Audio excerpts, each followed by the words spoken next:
The WAFB First Alert Weather Team, powered by the most advanced tools and technology to give you the first alert. Sponsored by Acadian Windows and Hurricane Shutters.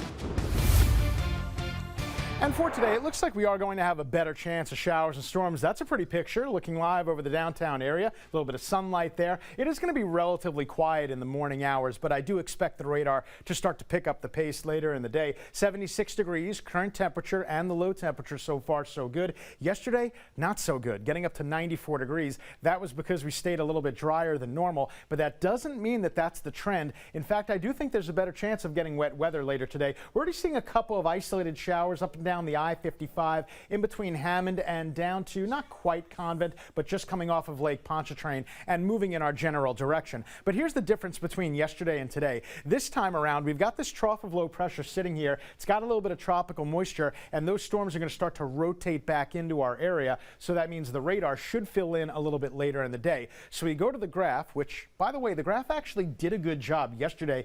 I just don't think we gave it enough credence. The graph said it was going to be mainly dry yesterday, but now they're saying it's going to be mainly wet this afternoon. And not only that, but we could see a couple of brief heavy downpours. This is what the radar could look like at 2:30 in the afternoon. So even though the morning is quiet, you're going to want to bring the rain gear with you a little bit later. I do expect a good swath of some wet stuff later in the day. We're not expecting anything severe, but again, brief heavy downpours will be possible. That dashed line right there, that's that trough that's sitting right off the coast. And not only that, but as we go to the tropical update, you're actually going to see that the NHC drew a little X right there. X marks the spot right off the coast of Louisiana. Not to worry, there's zero chance of development, but what it tells us is it could produce a couple of heavy rain bands. We'll keep an eye on that. We keep an eye on this too. Tropical storm Erin, which by the way looks less impressive this morning. That tends to happen though. It is still expected to intensify.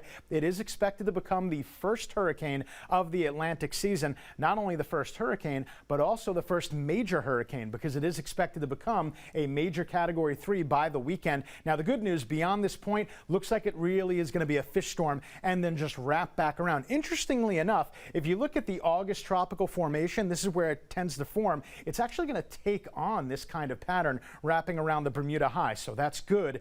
It doesn't look like anybody has to worry about this because it might turn into a beast. That's Erin. Check it off the list. Next one will be the F storm for Fernand, followed by Gabrielle, and hopefully we can pump our brakes on these names. All right, as we go to the bus stop, 76 degrees, mainly dry, then a 60% chance of storms in the afternoon. Johnny A., how's traffic?